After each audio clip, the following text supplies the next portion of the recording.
the opportunity to participate in our weekly memorization recital prestidigitation, but nobody did prestidigitation this week.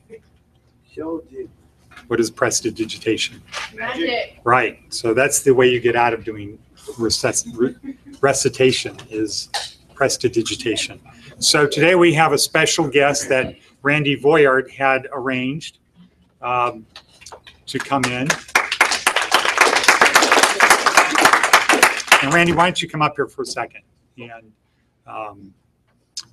Randy, for those who don't know, Randy ran for city council in the last election, and the school was involved in helping him get some votes. And I think we started a little bit too late, but it was respectable. Absolutely. Right? Absolutely. And so Randy's come in, he's talked to the students a couple times before, come into the class. And one of the things that Randy appreciated was the little book that we have. Yes. And encourage people that memorization is a very important thing. So I'm going to turn it over to Randy for a second. And Randy, if you wouldn't mind introducing Burgess, that would be great. Thank Absolutely. you. Thanks for coming in. I appreciate it. Yes, that book, and she'd like a copy of that book. She's immediately impressed with it. Yeah. Now, I mean, have you guys gone over and looked through that book to see what's in it? It's a very fascinating book because of the depth of ideas that it's got in there. Sometimes people talk about Shakespeare and why he's a classic. Excuse me, what is your name? Randy Voyard. Yes. Are you working for the NSA? I'm just checking. All right? I'm just saying. I'm just saying. Hey, I'm ready to tell you. I got a habit of writing notes. Okay. You know what I mean? So Fantastic. All right. That's actually a good thing. At least now I ease my suspicions. Okay. But when you look at when they call a book a classic, that means that book's been around for a long time. Why? Because a lot of people have found a lot of things in it that mean something to them, no matter where they are in their lives. And that little book, don't underestimate it, but it's a really good compilation of solid ideas that when you've got some of those down moments or even on those really high elated moments, that book can kind of ground you and say, somebody's been through something like what I'm feeling somewhere here. Somewhere in that spectrum, you'll probably find one of those poems, one of those stories, one of those lines that'll hit you. And you're like, I'm glad I remembered that. And a lot of people underestimate what it means to remember the things that you learn. It's for those times when you really got nothing else to rely on but what's in your head. When you start memorizing good ideas, that's what's in your head. And if you can appreciate the value of that, you've really got something to build on. I think that's a lot of kids, the kids that I work with when I volunteer with them that are in the 5th grade, 4th grade or whatever, a lot of them don't have to memorize anything. And a lot of them don't have a lot of things in their head to think about at all. And this doesn't change through a lot of their school years with the older kids that I've worked with. But when you get in the habit, even now, no matter what age, and you start sticking good ideas in here, when things seem like they're spiraling out of control for you, or when there seems to be nothing to do, when you've got a head full of good ideas and lines and poems that you can remember, it really can bring you back to a spot that you can say, all right, at least I'm back at ground zero and I can start here again, rather than staying in orbit and still losing things. But that being said, I'm glad to see some of you guys have graduated and you're ready to take the next step. That's a phenomenal thing. You've got to feel good about that. And like any first step, you can't be disappointed by the fact that you've just begun. So irrespective of what's come before, you got way more to go.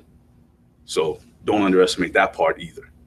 Now, the guy we invited here today, I'm hoping that he's going to be able to share some things with you that will help you continue on with some of those other steps. He played for the Raiders. He's going to give you his bio, but I just wanted to be sure to introduce him and let you guys know that I congratulate you. And for those of you who are still in the program, stay in it. There's a lot to be gained from it. Again, don't underestimate that little book, okay? But let's welcome Mr. Burgess Owens.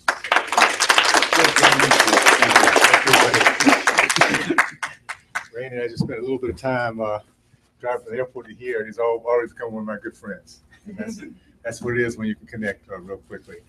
And Theo, I want to say this too. As you get older and make decisions to improve ourselves, like you are now with the writing, that's what it's all about. We're never too old to change. We're never too old to learn and to be much better. So I want to congratulate you guys. I'm going to do something I'm going to give you a little bit of my background. I think I think a lot of am I supposed to stay in the middle of that? Okay. Okay, stay close. I'm going to talk about a little bit of my background from college to NFL. But there's an underlying theme that I want you guys to know. It doesn't matter what we do in life.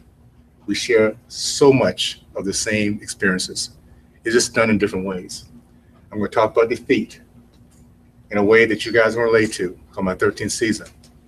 I'm going to talk about learning how to look at defeat, how to deal with it, knowing that it really can be your very best friend if you choose not to quit when you're introduced to him. That's what it's all about, guys. And the lessons you guys have learned, just like I'm going to go through some lessons I've learned, can be the greatest foundation for a new beginning. And that's what you have to always remember. The greatness within all of us to do good things. And all we have to do is take the down things we've learned, the downside of life, and make them our platform to begin with. There's nothing like it. So let me give you a little bit of my background. I played with the Raiders back when the Raiders used to win football games. So James, Dwayne goes back a few years. Robert, back when you turn the TV on and Raiders, man, this is a great show to watch. Okay, long time ago. I was fortunate enough to play with the Jets 7 years before that. My last year with the Raiders, played in Super Bowl 15 against the Eagles. It was a highlight of my life, and you'll see why in the next few minutes, because it kind of confirmed that if you hang in there, just don't give up, the things will work out. I grew up down in the Deep South in the 60s, and I can't say how proud I am of growing up during that time. There's a segregation. I grew up in an area where, in my community, all I knew were Black people, but I knew success. I was taught that you can overcome anything, that we live in a great country, that there was nothing that was beyond our efforts. If we just went out there and learned how to respect my mom and dad and learn how to respect elders. We had great coaches and entrepreneurs and doctors. And I mean, we just saw so much around us that I knew when I left that community to go to the University of Miami, I knew I could win. I knew I had people backing me up that could support me. And that's what we need to do again, to get that foundation. And no matter what you're doing out there in the real world, there's always somebody's going to back you up. Someplace you can go to get that solace. So you guys remember the movie, Remember the Titans. Remember the movie, Remember the Titans? I was one of 4 Black athletes that integrated this formerly all-white school. It was Rickards High. Kind of wish I had thought of this movie and gone out and made it so we could have made some money with that, but I didn't think that far ahead. But it was 4 of us. And it was interesting because it was a time, and I look back on this, guys, I just want to make this point. Why am I such a proud American today? Because I know that it's in our DNA, all of us, to always look to find our better selves. That's who we are. Every generation attempts to get better than the last generation. Thank you so much, Randy. That's what the American culture is all about and how it's always been. So in this case here, our 4 Black athletes went to this school, and it was a very, very tough sophomore year. The only scars I have on my body is from that year. We were surrounded by a bunch of guys, and they swore to us that in 2 weeks we were going to be there. And they did everything they could to make sure we weren't. And we did something I think was I don't know, it was maybe because of the way we were brought up, maybe it's because we saw this challenge, but the 4 of us decided no matter what they did, we were not going to quit. That was a bond that the 4 of us had. I mean, it wasn't this heavy duty major, I'm going to look back on life down the road later on and say this was our moment. It's just something we did. And we did it. We worked hard. We created value. By the time that season ended, there were guys who wished that we weren't there earlier. They were glad we were. More importantly, we could look in the mirror and we saw guys who just did not quit, who stepped to the plate, who brought value, and we felt better about ourselves. Sophomore year, the racial issue didn't go away. It didn't quite disappear, but we changed a little bit. We kind of thought about something that we can all kind of dig into. It's called winning. My junior year, we were a winning team. We went to state champions, matter of fact, and we just came real close to winning that. And we got so much into winning that we were high-fiving each other. We still weren't doing anything off the field together, but on the field, man, we were high-fiving and pulling each other and want to make this thing happen. And I remember, I'm going to just mention it real quick. I remember there was one game I had my junior year. It was the best game I had in my entire career in football. I won't go through the details, but I reflect back a little bit later on. And so we came back. We didn't win, but we came back really cocky, thinking, well, if we got that close, we'll make the next year work. And this is where life steps in, because we just knew coming back that it was going to be a piece of cake. We're going to walk into this, and all these letters, by the way, was coming in from colleges all across the country because I had such a great junior year. Well, the senior year, everything fell apart. I got hurt. A bunch of other guys got hurt. The harmony dissipated. People started quitting. And it was a disastrous year. All those college letters just disappeared. I didn't know I was going to play football anywhere. It was one of the most frustrating years. I kind of wondered, what in the world? How could this have happened to me? Why me? And so as it worked out, I went to my coach, and I asked him to send some film down to the University of Miami. That's the reason I decided on Miami. It wasn't because they were a great school, because they weren't. It was one of the worst schools to go to if I wanted to play football in that time. But in Tallahassee, which is northern Florida, it got to be 32 degrees one winter. And I said, I cannot go any further north than here. This is it. I got to go south. Miami is the only school I can think of that goes south. And so that and the career I wanted to get into was biology, so I figured that would be the place to go. So what my coach did, because there's no one was recruiting me, guys. This was my idea to just stem some information down. So my coach had this inspiration. He took this one game from my junior year, a year before, spliced it into my senior year films, and sent it down to the University of Miami. They thought it was the latest and greatest Burgess Owens. And they sent me a ticket to come down and visit, and boy, I signed that as quick as I could before they figured this thing out. So that's how I became a Hurricane. It was also the beginning of my 13th season. And that's what I'm going to get into a little bit, because I know you guys will relate to this. I want you to really listen to the theme of what I'm talking about, because it's going to come home in the next few minutes. So I went to the University of Miami, and unlike today's Miami, I mean, for those who keep up, Miami today is thought of as the championships. They cast me out for quite a while. Well, we couldn't win games when I was there. We played some of the best teams in the nation that come down and play in the Orange Bowl and beat us and go back home. But it left us 2 or 3 games a year that we won. And this went on for 4 years. So it was something where I had to, and at some point you have to kind of get a mindset. If you're losing all the time, you have to either decide to quit or become an eternal optimist. And I decided to become an eternal optimist. I figured it has to get better than this at the end of the day. And every year, even though it didn't get better, I figured it has to get better than this. And you begin to respond and react to the fact it has to get better than this. Well, for 4 years, it didn't get better, by the way. We lost the entire time I was there. But I learned to respond. I learned to act as if it was. And that was what gave me an opportunity to go to the Jets. I was first round draft choice of the Jets, first defensive back drafted, number 13. It was only because all these great teams came in to beat us. Scouts had a chance to watch these great players, and I happened to be on the other side of playing against them.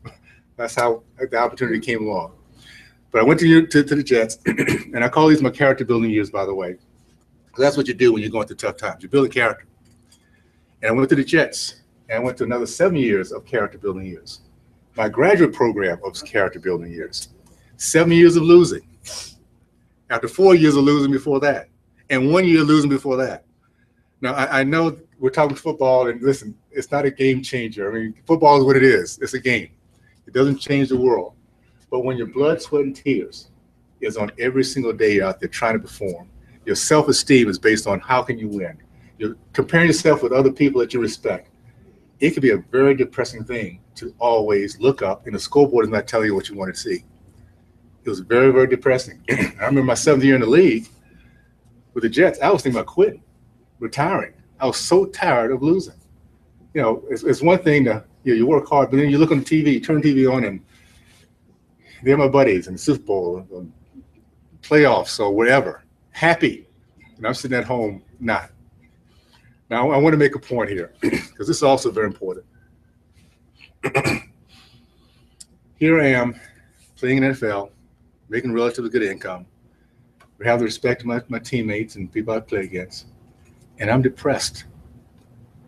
Don't we all kind of go through that at times? We live in the greatest country in the history of mankind. We can make choices to get up one more time. We can change our lives with a thought. We can do things like what you guys are doing now, learning how to memorize things. We have the freedom to do that, guys. And no place else and around the world can we do the things we do here in this country, to start afresh, to start anew. So we sometimes take those things for granted as we look at those little things that kind of stumble us. So don't get caught up. Know that the fact you're here, you're here. The fact you're in this country, the fact you have this opportunity, it's a great fact. It's a great chance. Let's take advantage of it. That's what it's all about. So anyway, I had a chance to go to the Raiders. And the Raiders at that time, by the way, I remember standing on the sideline. Raiders at one point, man, they would cast me out. I remember standing with the Jets, looking at the Raiders on the other side, saying, "Man, I sure wish I was with those guys," because they were beating us, of course. Everybody was. So, but I got to the Raiders, and the Raiders were supposed to be rebuilding that year. They had just gotten rid of a lot of guys. Some guys remember Ken Stabler, Jack Tatum. I'm seeing some gray hair in here. Yeah, okay. They had just gotten rid of those guys and brought about 11 of us in, and things just gelled. Enough of us came in that was just so tired of losing that we gave everything we could and more, and we began a really strong knit unit, and we started winning. And the first time since high school, I had my first winning season. First time since high school, I had a chance to go to my first playoff game. And I looked up one day in silver and black, and I looked around the room. I cannot believe I'm sitting here getting ready to go out to play a Super Bowl game. I've lost 12 years of my life, and here I am, my 13th season, about to go play Super Bowl game. Well, we beat the Eagles. The only regret we had as a team, guys, we had nobody else to play. We were having so much fun, having such a ball. I was just spent some time with some guys last weekend in Oakland at the first game, and we were talking about the unity that we built because of the struggle we went through. Because we hung tight, we did the right things. And that was my 13th season. And the moral of that little story is this. Every one of us are guaranteed or promised a 13th season. And that 13th season basically is when things just say, wow, it's all been worth it. You know, the price I paid, it paid off. I hung in there and I was tenacious and I just hung in and here that this opportunity. But not the downside, but the other side of that 13th season is you have to go through the 12 first to get there. And those 12s, and I tell you, those are the ones we don't want to be there. Like, you know, why me? I want to get out of this quickly because it's not fun anymore. I don't want it. I don't like it. It's the time of reflection, of humbleness, of faith. All the things we have to learn to be the much better person comes to those tough times. And the good times, the 13th is the confirmation that you did the right thing, you hung in, you made the right choices. That's the confirmation. It's the down times where you learn those lessons that are long lessons. There's something that I had to also learn because in the process of playing the game, you can be optimistic for so long.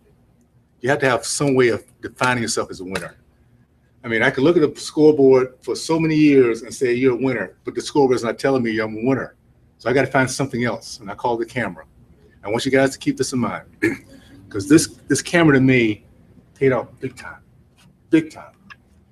And I think about it every single day of my life because I know it still works the same way. In the NFL, the way it works is you have two cameras, in the practice field and on the football field on Sundays. One is in the end zone, one is on the sideline. And that camera's on all the time. Rain or shine, win or lose, feeling good, feeling sick, it doesn't matter. It just shows your actions and your attitude. That's all it shows. And it's honest. It's non-political. It just shows what you do and how you respond. The way it works out for us, we have 5 days of practice We have a day in which we play, and then we have a day that we take off. And that day we take off, we just get together as a squad and review films. So on Monday, we come into this little room, about 9 other defensive players, and we sit down and watch the film. And what I realized is that my day to win, to show myself as a winner, was not on Sunday, but on Monday. Sunday, I did everything I could, but Monday, when I sat down with my teammates, we all looked at the film. My goal when I walked out of that room was that they saw a guy who never quit, no matter how bad it got, no matter how tough it got. Every single second of the game, they saw somebody hustling and trying their best. If I can walk out of that room on Monday feeling that way, then I knew I had won that week. I didn't care what the scoreboard was. I knew I had won that week. And how does that work out in the real world? In the real world, in terms of how in the real game. Well, we played the New England Patriots, and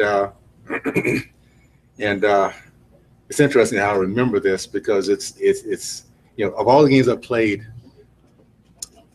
this kind of stands out and I know it does because I can have opportunities like this to talk about it.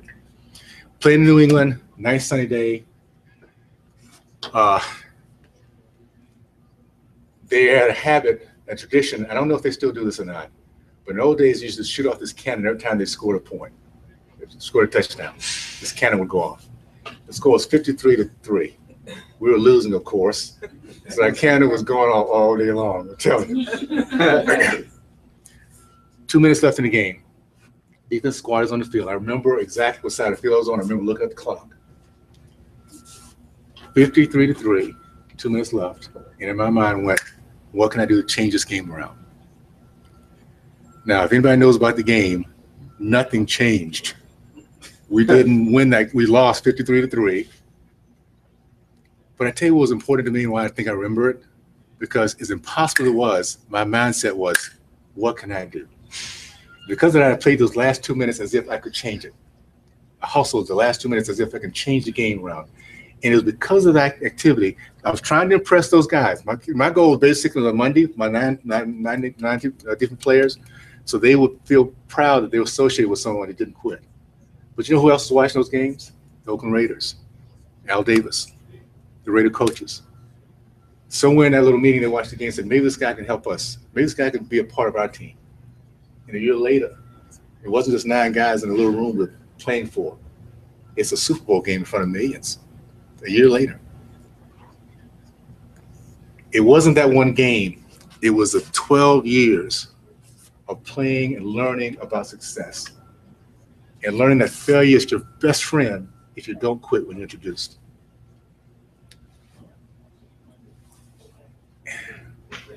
In learning, this is something else. I was sharing this with Randy on the way over here. I went to a high school graduation. This 18-year-old girl said something that has been just so powerful to me. I want you guys all to always remember this. This is really, really important to keep in mind. Everything works out in the end. If it hasn't worked out, it's not the end. Okay? At the end of the day,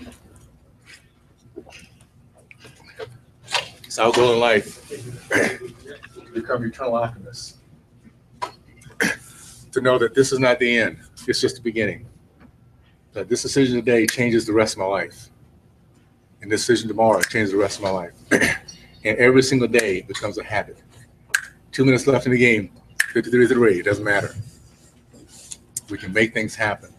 And that's really what it comes down to. So the message there is the camera's always on. The camera's on to reward you guys or to correct us, one way or the other. But it's our choice. We can decide whether it's going to be a blessing to us or a correction to us. And the correction, again, is only temporary. It's not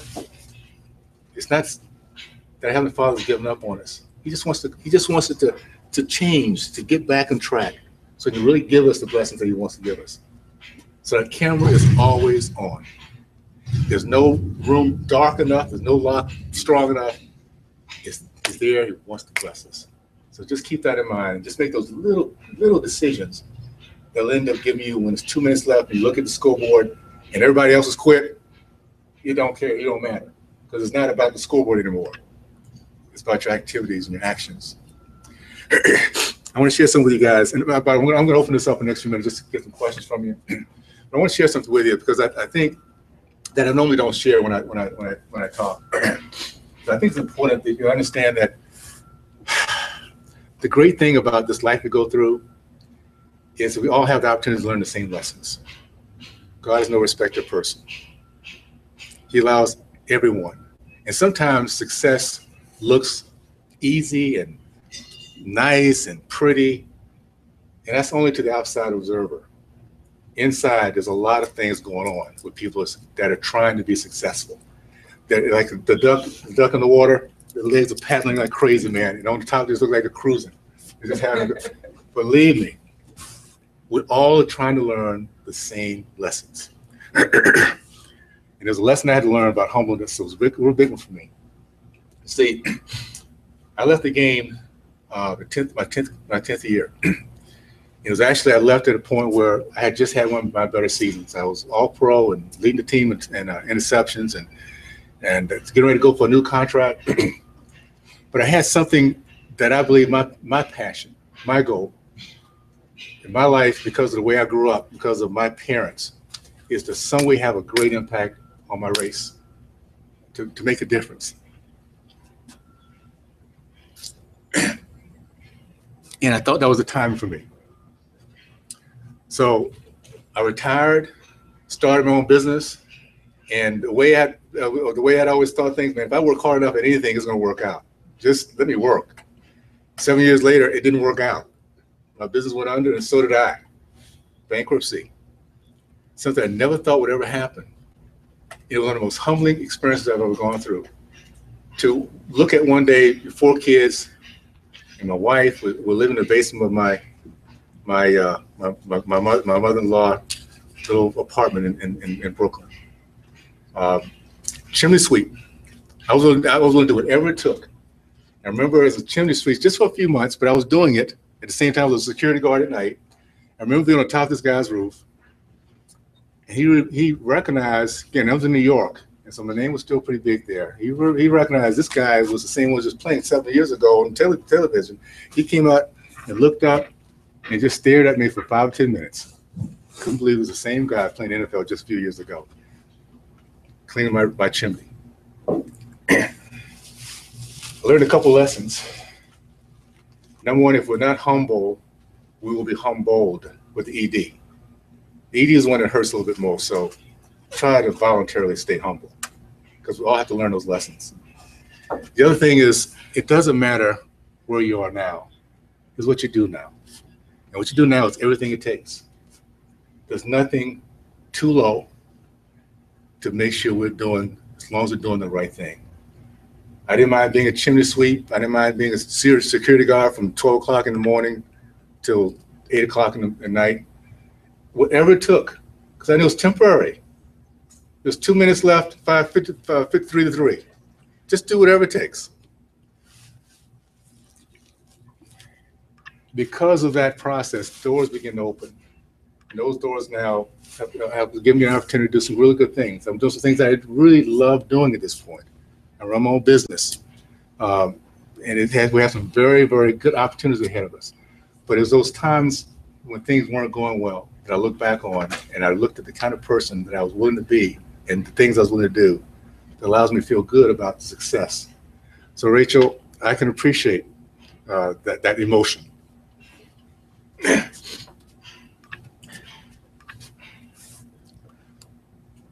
We all should feel proud to succeed. And we all should well up a little bit. We recognize how far we've come. And at the end of the day, the message you should be giving others and giving each other is, if I can do it, you can do it. That's really the end of the day. We share the same ups and downs in life, guys. It just looks different. And with us, when it's happened to us, it's the worst thing that ever happened to anybody, because it's happening to us. But believe me, everybody feels the same way about their struggles. We all don't want to be there. And at some point, you look back and say, I'm so glad I got through it all. I'm no longer there anymore. So that being said, I do want to leave it open just for some questions you guys might have. I just so you know, I don't keep up with football a whole lot nowadays. I retired in 1983. They stopped paying me in 1983, so I started watching in 1983.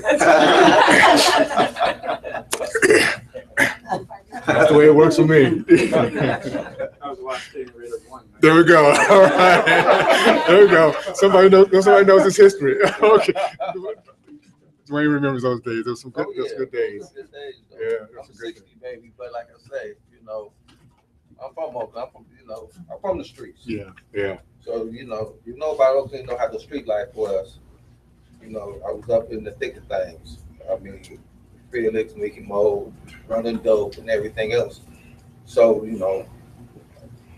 I did it all, saw it all, and lost it all. Yeah.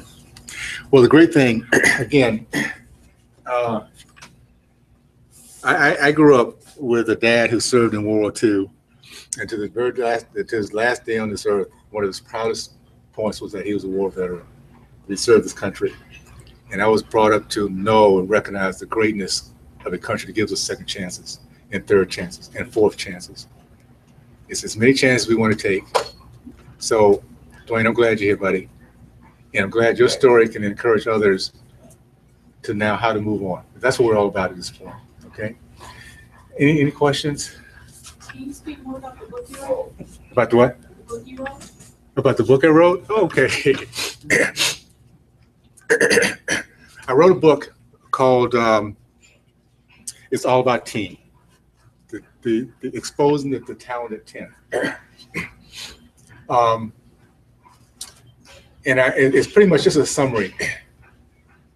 Because of the time I grew up in, I know about the greatness of my race.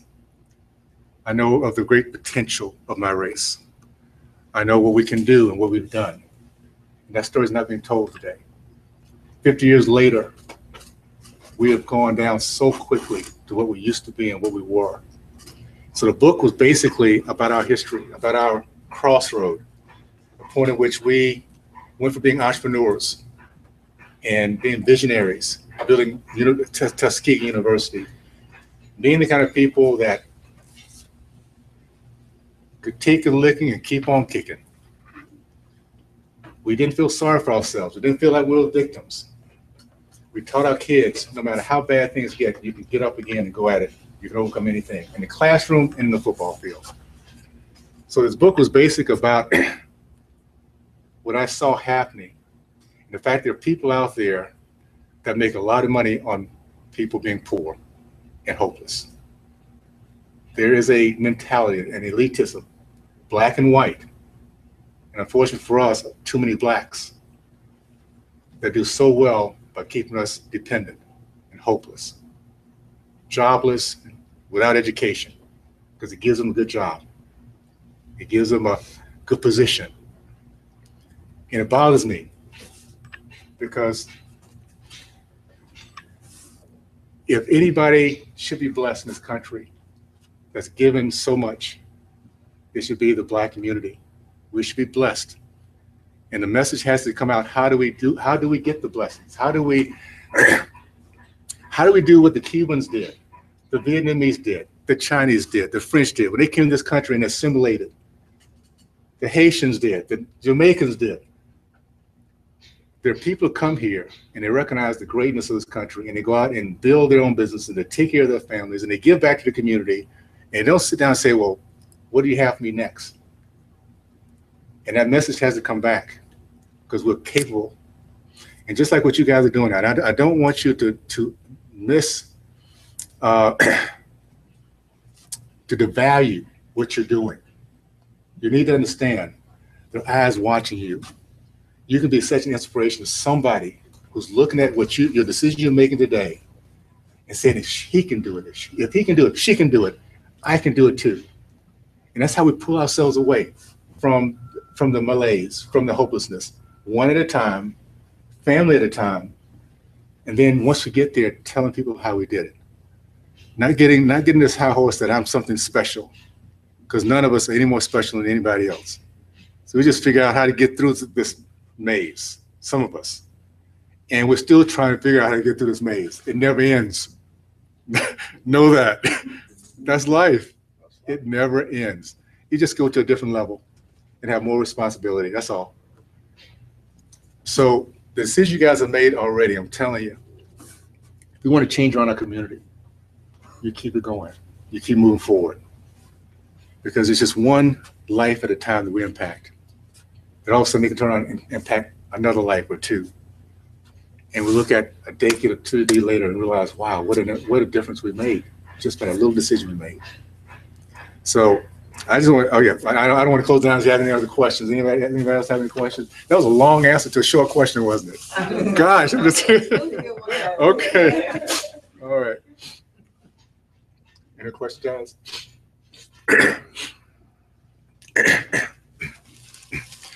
James, where are you from, by the way? Memphis? Again, Mike, where are you from? California. California, what part? Riverside? Okay, Dave just left. Rachel, where are you from? Okay, Theo? By way of Louisiana. Okay. Robert? Arkansas. Okay. Arkansas, all right. Marty, that's Marty. Carson City, Carson City, Nevada. Nevada. Okay. Okay.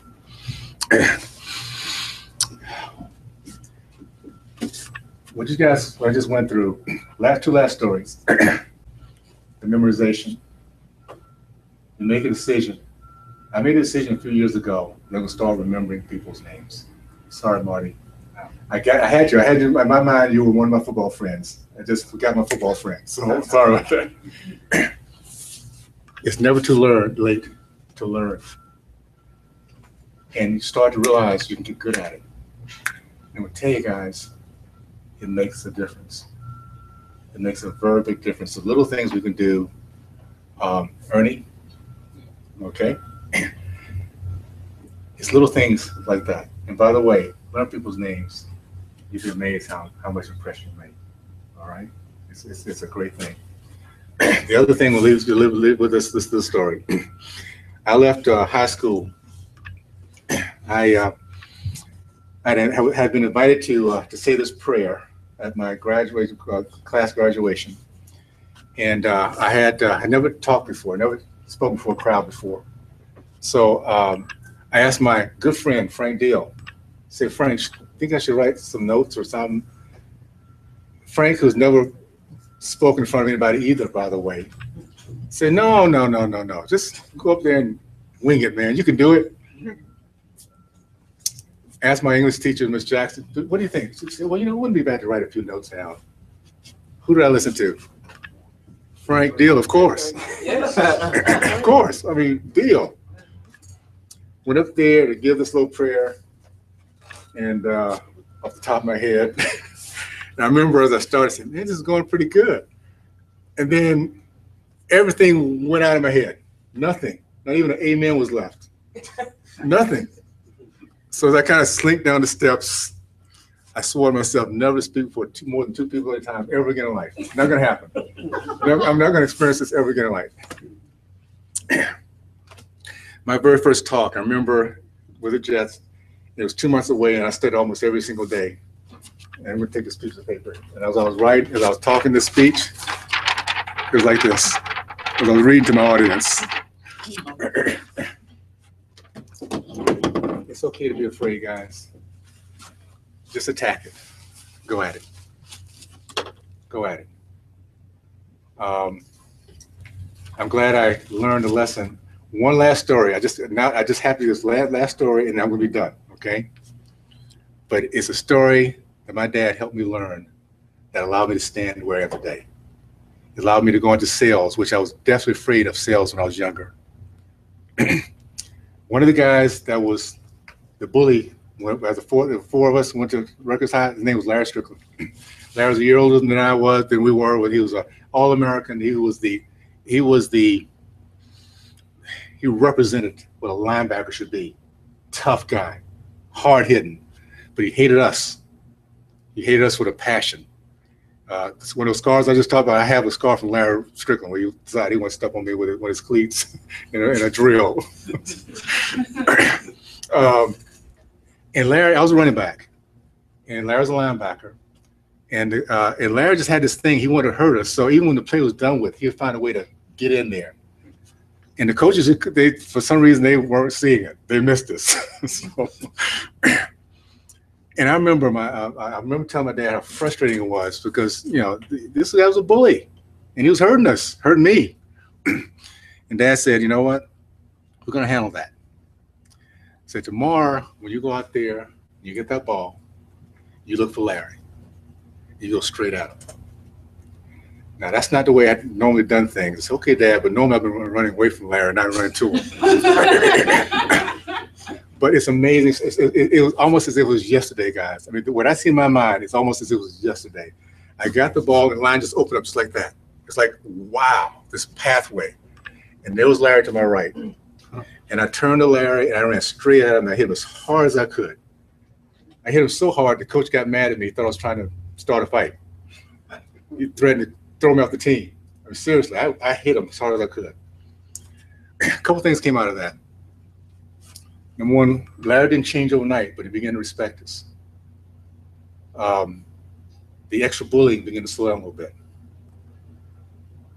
Real quick end of that story about Larry before I wrap this part of it up. Larry was a year ahead of us. I went to the University of Miami, went to Florida State. And over the 4 or 5 years in between, I didn't see him, but we played an all-star game together, North-South all-star game. And Larry could not hang out with the black players enough because he had grown up. It changed. When I talk about the American way, that's who we are.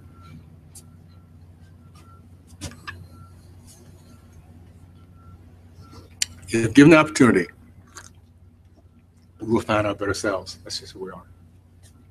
And what I learned from that little experience with Larry, well, I learned to run out my fear. I go straight at it as fast as I can to get over it. If you ever saw a football game that I played in, the first guy on the field, defensive squad, was me. I run because the scariest part of the game, by the way, guys, was the first hit. And that was where your jitters were. After you got the first hit, everything is okay. You're in. So I would run out to the middle of the field. I just can't wait to get my first hit so I can enjoy the game. But I learned, tackle your fear. Don't run from it. And when you overcome it, you feel much better about yourself. Just growing yourself. Yeah. With your own business, have you hired other people? Yes. When you hire other people, what are you looking for as far as their attitudes? Okay. You know, can you tell a winner from a loser? Yeah. Someone who's doubting, someone who you'd like on your team? Yeah. That's a good question, Randy. I'm going to tell you guys some physical things that you need to know. If you don't have it yet, you can change. You can work on it. A nice firm handshake. Okay. I was taught that as a kid, and to me, it's almost instinctive. It's like taking a breath. When I meet somebody, it's the first impression, because that handshake says, "I'm here. I feel okay about myself." Now, if you've not been taught that, start practicing it. It'll make a difference. You're going for an interview, a handshake, and a look in the eye. I tell you, it sets the pace right there. The other part, guys, is just plain old good work ethic. It's showing up, putting extra time in. It's the guy who says, you know, I don't care what time it is on the clock. I don't care what the score is. I'm going to put everything I can into it. Because what you're doing is you're giving value to that person who wants to hire you. You're letting that person know, if you're going to hire me, you got the best thing in this room or in this area. I'm the best out there. Nobody's going to outwork me, guys. And I don't care who's watching. The camera's on. I'm working. I'm going to do it honestly. I'm going to do it hard. And I tell you, I can promise you, there's laws on this earth. There's laws we live by that you cannot break. The law of gravity. I don't care what color we are. I don't care how tall we are. I don't care if you can believe it or not. Jump off this building, it's going to take the same thing for you as it does for me. Work ethic works that way. People pick up on it. And if somebody doesn't appreciate it, somebody else will. The Jets didn't appreciate it, the Raiders did. With the Raiders, they got the Super Bowl. That's the way it works. So those are the kind of lessons I learned in the process. So I would say those are the key points, is that first impression. And once you get that opportunity, nobody on that team is going to outwork you at the end of the day. Okay. Okay. Any other last questions before I wrap this up? Yes. I have worked in corporate environment for about 20 years. My last company was with Motorola. And about 3 or 4 years ago, I took a chance. There was a personal health record card that this guy in Israel was trying to bring to the United States, and I decided I was gonna go for it. It took a vision, because it's not that something. It's kind of it's different, and so you have to kind of see down the road. And then I just took a risk, which I was taught to do, and then worked as hard as I could to make it happen. And everything is beginning to come in place for us now. So. And you'll find whatever fits you. You'll find your niche. It might not be in business. It'll be some place that you can put your heart into. And if you're doing something now, work hard as you can and find something you can put your heart into. There's something out there that's meant for your heart. And when you find it, 24 hours is not enough time in the day. Okay? That's the way it's going to work. Yeah. Do you have any? I'm sorry. What's your name? My name's Thomas. Thomas. Good, Thomas. My name is Albert. Albert. Do you have any affiliates in Nevada? Not yet. Not yet. Our goal is to have affiliates everywhere. So I tell you, and I tell you my insight on success, what makes this country so great, and why it's so good to applaud the successful, wealthy entrepreneur. Because when people succeed, they need help. They need to hire people. They need to elevate people. They need to promote people. And those people, as they're going through the process, say, you know what? I think I want to do the same thing. I'm going to go out and hire people, promote people, and elevate people. It only helps us when you have a successful society, free enterprise society. Free enterprise is what makes us unique. It's not socialism. It's not the government giving us everything. It's we, the people, deciding how much value we can give and helping others to lift themselves up. So my goal is to have a business that has a lot of people. And Randy and Brenda know about it. If we have ever any opportunities, believe me guys, you'll know about it. Okay? So in the meanwhile, do your best to be your best. That's all you can do every single day. Just do your best to be your best that day. That day. And that's a habit I've gotten to do just recently. I said, I'm going to look back and see, what did I do today that was good for somebody else? I hadn't done that. That was not something that was in my mind. It's just something somebody said that now I keep up with that, because it gives me an opportunity to think now, what can I do to make it a better day for myself and others? Okay. I'll say this. I'm so glad Randy and Brenda thought about me having me come here. This is, you just don't know how much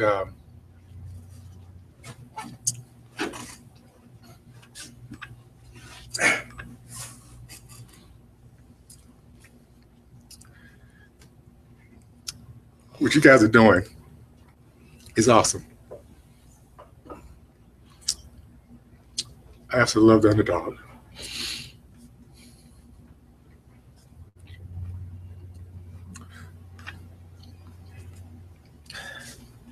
Underdogs have such a great connection when they get there, because they knew what it took to get there. And they knew that normal people can do what they've done. They don't get haughty, they don't get braggadocious.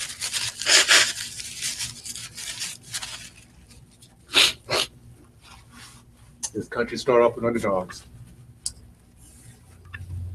My race was built in the 50s and the early 1900s with underdogs.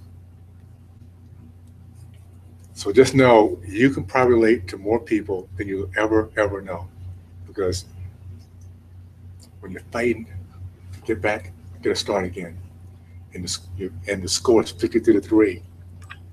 That victory's gonna mean so much to you and so much to others. So just know that. Just to know you guys. I'm proud of what you're doing. Go ahead and get your graduation done with. Know that this is just the beginning of some great things. Just continue to look for opportunities. and just be your best every single day. Okay? You slip up, be your best the next day. Don't ever give up though. Never, never, never, never quit. It's not an option. Just not an option. Okay? So I think that's it. Okay? Okay, guys.